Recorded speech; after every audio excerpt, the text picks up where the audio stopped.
Hey guys, welcome back. It's Jaden at Mazda here at Riverside Mazda, and today we've got the 2024 CX-30 Carbon Turbo. This brand new trim for the 24 models, which we've seen on the Mazda 3 already, but now it's the CX-30's take. So let's go ahead and jump into the styling and the features and see what's new for this. So starting off in the overall design, this color we're gonna have, they call this zircon sand, which if we kind of look close, we can see that this is a partially metallic kind of color. It doesn't show the best on camera, but this does have a little bit of pearlescent in the paint, which is really cool. But I actually kind of like the way it looks on this car better than the Mazda 3, specifically because of the cladding, right? So this is going to have that black cladding because this is, a CUV or, a crossover. So it's meant to have a little bit of utility. You want to get rock chips on that paint. Obviously, they're easier to, or more cost effective to replace than repainting a whole panel. But stylistically, I think it goes with the whole look of the car, really nice. In the front, we're gonna have, I think the first time on a CX-30, if I'm thinking about it, the black grille surround. The black grille, that's been there, but the grille surround, little head of the samurai, that makes it look just so stealthy. And of course, you're gonna have your LED turn signals on either side, which if you guys are driving down the road, these are unmistakable. You can see CX-30s from the front and the back, like if you're driving either way. It definitely has a unique lighting characteristic. If we're looking at some more styling here, we can see roof rails on the top there, and then the dynamic hood lines on either side that flows nicely into the grille. And of course, at the bottom, we have these the air inlet. So the way that's shaped is a little bit more on the tamer side compared to the Mazda 3, but to channel air to that 2.5 liter turbocharged inline 4. Going to the side here, checking out some styling. These wheels are going to be nice black alloy 18-inch wheels. The tires are about 215 when it comes to the width, and then a 55 sidewall. So not too big, but not too small. You still get the sporty look of a smaller tire, but the durability when you're going to do some mild off-roading. And of course, black lugs, and then vented front and rear disc, which is pretty cool. Once again, helps with the performance of this car.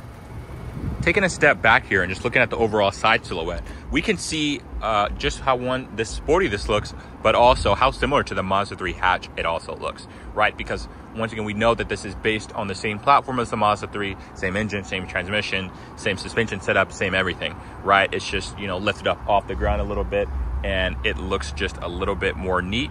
But I love the added utility. Most people that like a Mazda 3 hatch, but just want, maybe they live in an off-road area or an area where it snows a lot and then all-wheel drive is necessary, the CX-30 is going to be the perfect counterpart because it looks just as sleek. But checking out some more side styling, we have the gloss black mirror claps here. We can see this one is going to have a little bit of the pearl in the paint, and then the silver. I like the accent actually on this one. It looks kind of neat, but the silver accent along the window trim here, and you see the A pillars are going to be the gloss black. The B and the C pillars are also going to be gloss black. And that is a window. It's hard to tell, but if we get in there, we can see, you can see through there. So a nice little thing to help with the blind spot. And then checking out some rear styling here. From the back is kind of like where I think this car looks the best. So we have our signature lighting right here. Little circles, nothing too complicated. It looks really sleek, and that's the best thing about the Mazda. They look really sleek, not over styled. We could see a CX-30 standard all-wheel drive with these models, and of course the turbo badge on the other side. This specific one has the Mazda plate. I think this is like a $80 option, but it's pretty cool. And then our backup camera tucked, hidden in there. And then our dual exhaust outlets, a nice size. I believe it's 2.5 inches, but definitely a very sporty overall look. And while we're back here, we go ahead and check out the space in the back. So in this trim, we don't have power lift gate, so we are just gonna have to press the button there. You do have struts, so it's not too bad. So we can just take a look at just the space here. So you do have some pretty ample space in the trunk here. It's not the largest definitely in the segment, but it's more than enough to get the job done here. And then if you so need that extra space, of course, we're gonna have a little button on either side where you can press and throw that down for even more space. So you have a ton of storage space if you want to lay this whole thing flat, which is what I really like. And you can, of course, do the same thing with the other side there. And if we just open up the trunk, below that, we're gonna get, of course, our spare tire, because Mazda's still doing that in 2024. So here we are underneath the hood of the CX-30 Carbon Turbo. And of course, we have the 2.5 liter inline 4 here. That's a very stout and proven powertrain. It's been in numerous Mazda vehicles, all the way from the Mazda 3 up to the CX-9, right? So we know this is something that's going to stand the test of time, and it's just been refined over the years. And they make 2 power figures depending on what kind of gas that you want to use. You could use 87 and you get about 227 horsepower, and since these are really torquey engines, you get about 310 pound-feet of torque. But if you use the 91 or premium, whatever it is in your area, you get up to 250 horsepower and 320 pound-feet of torque. So a nice bump there. These are very powerful for the class. A lot of compact, crossovers in this segment are not going to be going for that sporty approach to the driving where this is, and it's just really good at what it does. And that's the great thing about this engine. Comparatively, though, to the Mazda 3, you don't get quite as good gas. With these, you're going to average about 25 miles per gallon, which I believe on the sedan's about 28 or so. But yeah, still a very, very nice powertrain here. So here we are on the inside of the CX-30 turbo carbon trim, and we're going to go ahead and check out the styling differences compared to a Mazda 3. So off the bat, the cockpits look very similar in both of these cars, with some slight differences here, especially with the CX-30. It's kind of like a stack thing going on. So you kind of have the upper part of the dash and the lower part of the dash. They're separated into 2 pieces, whereas the Mazda 3, it's more just like one. But starting off on the driver door, we have kind of like the soft touch leatherette up here with the leather, and then we can take a look. We see that terracotta stitching go up and around over the dash here, which looks really cool. This is going to be that leather, and then you can have like a dark gray, almost a gunmetal finish to the door handles, and it's got a little bit of flake in it. You can't really catch it on camera, but it looks pretty cool. And then if we go down here, same soft touch leather that you're going to get right here. It's probably the favorite part about the smaller, like the Mazda 3 CX-30s. This is just really comfortable. But you get your soft touch leather here in the same stitching that you'll see on the bottom and the upper and the lower here. It's pretty unified. You're going to get the aluminum tips for the window controls, and then of course you have your mirror controls right there. And if we're looking a little bit lower, it's plastic down here, but nobody really cares because you're going to have like your Stanley cups or whatever you're going to fit in there, and it's supposed to be durable, and that's going to last you a while. Going from the door, if we're looking at the overall dash here and just the steering wheel, it would have been nice to see the terracotta stitch in the steering wheel, but it's not a huge complaint here. It's pretty nice to hold. It's a little bit on the thinner side, but that it makes it for easier grip for, turning and things like that. And then we could go ahead and check out some things on the inside of here. Of course, the center display, that's going to be the digital. The outside too are physical tachometers, but you can shuffle through a couple different displays depending on what your preference is. And then if we're just looking at the overall dash, once again, we're going to have the leather up at the top with that nice stitching here. And then interestingly, this one's going to have the Alcantara just on the middle part here, not in the doors, just on the middle. I mean, it looks cool. It's just the one thing about Alcantara is you got to be careful with the handprints. But you'll see that around the air vents and across the whole dash. I think it looks neat. It would have been cool if they did it on the doors too, but not a huge complaint. And then of course up here we have the bigger 10-inch screen for this new model year. Basically the same treatment that the Mazda 3 got, the CX-30 is also getting. If we're looking at the overall center layout here, very similar to the Mazda 3 with the physical, I love the sound of this, but anyways, the physical climate control buttons here, something that Mazda's been adamant about, being as connected to the car as possible. Pretty easy layout here, heated seats. Down here you get the standard wireless charger, which I think out of all the Mazda vehicles, this one works the best because of this little stopper down here. So if it slides, it's not going anywhere. Some of the other ones are in a janky position. But of course, same thing here, soft touch leather for your knees, and then that same stitch that follows all the way through to the center armrest. And this one opens back and then up, and then you have, of course, USB Type-C now for the Mazda in here, and they are illuminated, so you'll see them at nighttime. You also have a pretty cool little design here on the center stack with your drive selector, which is going to be, of course, an automatic. I know people want the manuals for, enthusiast reasons, but the 6-speed is proven, it's stout. Once again, very reliable, and it goes good with the engine here. Maybe in a couple years, this will get upgraded to the 8-speed that we're going to see in the 90 and the upcoming 70. But of course, as far as like drive modes, nothing too crazy. You're just going to get your sport. These don't have off-road mode, but you do have the off-road traction assist button. So you kind of got to work around there. As far as the seats, we have the same design that we're gonna see on the Mazda 3. So once again, that terracotta leather, which looks really nice. The half strip with the Alcantara in the middle. And we can see the lower portion where you're sitting at, that doesn't have the strip. I'm assuming, once again, that's for comfort reason, but it looks really cool. And then we can see the stitching on the side is gonna be the same color. So see, I like the design. It's pretty nice. I think once you see the color on the outside in person, like in pictures, it doesn't look all that, but you see it in person, it's a pretty style looking, it's nice. It's a good looking car. It's pretty sharp. Objectively, I do like the CX-30. It's not my favorite Mazda, but they managed to do the sport trim on this car really, really nice. So here we are in the back seat of the CX-30. Check them out, space. I do say these definitely feel more spacious than the Mazda 3s.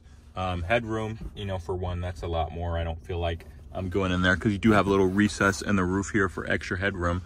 But knee room is great as well. I mean, it's positioned to where I personally would sit. They didn't bring that design with the stitching to the back. That's one thing I don't love. Usually Mazda's on that, with a little plastic piece here. But everything else is leather, so soft touch leather here. This is going to be plastic, not the leatherette up front. And then once again, that soft touch leather here. With the stitching, you do get, compared to the Mazda 3, vents in the back. So passengers are definitely going to be a lot more comfortable back here, getting air versus what's just circulating in the car. And of course, we do get the drop down little center armrest here. We have our cup holders, no USBs, but once again, yeah, you are getting vents. So you got to take your wins where they come, huh? And then of course, on either side, we have your ISOFIX points, and that's on both sides. And I think on the back of all 3 seats, they have the child seat anchors. And then this one, we're going to get a moonroof. No panoramic roof yet, but still, as an ample size, you get to see a good amount of stuff out of here. So overall, in the back seat, amenities are okay. Visibility is nice. You have these, well, not with this one because the window sticker, but you get to see a lot out of here. Definitely a more roomier place to be in some of the Mazda SUVs. All right, guys, so here we are driving the CX-30 on the road, and off the rip, I mean, outside of comfortability, this is definitely going to be more of a comfortable ride compared to a Mazda 3. And as we go over the rough road here, we can see the noise control is very good in these cars. But no, ride quality is improved over the Mazda 3 due to the improved ground clearance, so you get more suspension travel, of course. On top of that, you're not really losing, you know, too much of the sportiness of the driving either. You're not sacrificing a bunch to attain that comfort. And I think the biggest thing you'll notice is, even though the naturally aspirated versions of this car are still relatively, you know, power heavy and torque heavy, you know, these things are just so effortless when you step on it. You really feel the power delivery is just so linear. You know, it doesn't ever feel like the car is lacking. At any point in the rev range, you know, if you were to get on a little bit, the response is pretty much immediate. That's also thanks in part to the Mazda dynamic pressure turbo.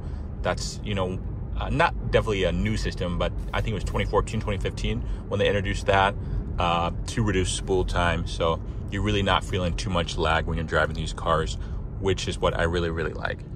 From a technology standpoint, though, like I said, this is going to be the same screen as the Mazda 3, so the newer, bigger 10.25 inch. So now these have wireless CarPlay. So as you can see, no wires here, and these are touchscreen if you want to use them. So if I hop into the maps here, the maps will open up and things like that. Now, obviously, the screen is still a little bit out of the way, so you do have to reach for it. But this is more like a compliance thing because a lot of people were complaining. But I do think the little center dial here is more than enough to navigate your screen up there. I mean, it's really responsive as it is. And then kind of once you get used to using it, you can use it on the fly without looking. So not a huge complaint for me there. Plus where it is, if you can see the road and the screen, it's pretty much at the same spot. So you won't get distracted while you're driving. If you look down to check, I don't know, the maps or the music or whatever the case may be, it's really intuitive. And then of course you have all your controls like the music, the, you know, picking up calls and things like that on the steering wheel here. So everything is really in hands reach. And as we go through the turns here, we can really feel where the benefit of that Mazda 3 platform comes into play. That G vectoring control plus obviously got a little bit of control here in the corners. I mean, this thing feels very planted, you know, as we go through some turns. You get a little bit of body roll, but nothing crazy. I mean, you're still are really responsive. We can see, you know, we're getting good pickup, even going up, you know, uphill here. But, you know, I mean, for a crossover, this is just probably one of the most fun crossovers to drive on the market right now. Even more so than I'd say a CX-30, or sorry, a CX-5 or a CX-50, right? Just because of the compact nature of this car. It's peppy, it's light, it's very agile. And I think that's probably what people will enjoy about this one the most.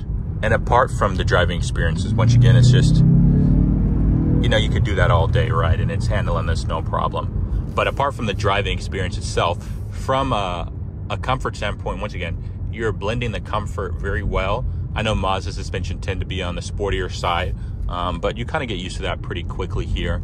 The audio in this car, you don't have the Bose, but this is like a middle level. You do have the 8-speaker sound system, which is adequate. I just think it's just lacking a little bit as far as the bass goes compared to the Bose. Obviously, you know, that's night and day, but still, you know, good enough to get the job done for most people. I know you audiophiles might have a little bit of a disagreement there, but yeah, overall, it's very well composed.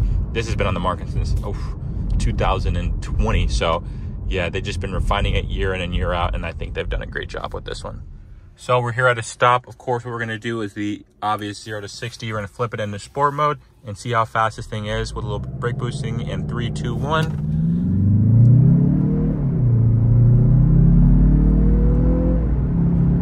All right, and we're at 60 like that, so relatively quick. Not quite as fast as the Mazda 3, but the thing is, with these cars, you don't really feel super thrown back in your seat just because, like I said, the power delivery is just so linear. So once it starts climbing, it's climbing at a very steady rate, but at a rapid rate for this car, right? So like I said, just important as speeding up as slowing down here. So we're gonna get to 40 miles an hour, and we're gonna do an emergency stop. To detect the brakes here, and 3, 2, 1, and no lockup really, so that was really impressive. And then as we come to a stop here, we're gonna test out what I like, the auto hold. So if we hit that in with auto hold, basically if you come to a stop, you take your foot off the brake, the gas is still held till you hit the gas again, and then it releases the brake. So a pretty intuitive thing. It's definitely not a new to Mazda, but you know, for the convenience of driving, it makes it very, very fun and easy. And from a visibility standpoint, it's really great out of these cars. Unless you're like 5'2", you might struggle a little bit. But the dash, the hump, compared to a CX-5 is much more sleek. You can definitely see the road a lot easier. There is a little bit of a blind spot, obviously, with your C-pillar, but of course, these cars come standard with blind spot monitoring, so that's not a huge issue. But yeah, seeing the road, safety features, of course, these two also have automatic front and rear braking to avoid a collision. They call that smart city brake support and smart brake support. And then, of course, adaptive cruise control, which slows down and speeds up for you. So yeah, I mean, this is, jam-packed, loaded. You got pretty much all the features that you would want from a car. The performance is there, so I think this drives a really hard bargain. All right, guys, and that was our review on the 2024 CX-30 Carbon Turbo. So let me know, is this the ideal compact sporty crossover that you guys would consider? I believe these are coming in at about $33,000, so just a little bit more expensive than the Mazda 3s. I think this is definitely the one to look out for. Until the next time.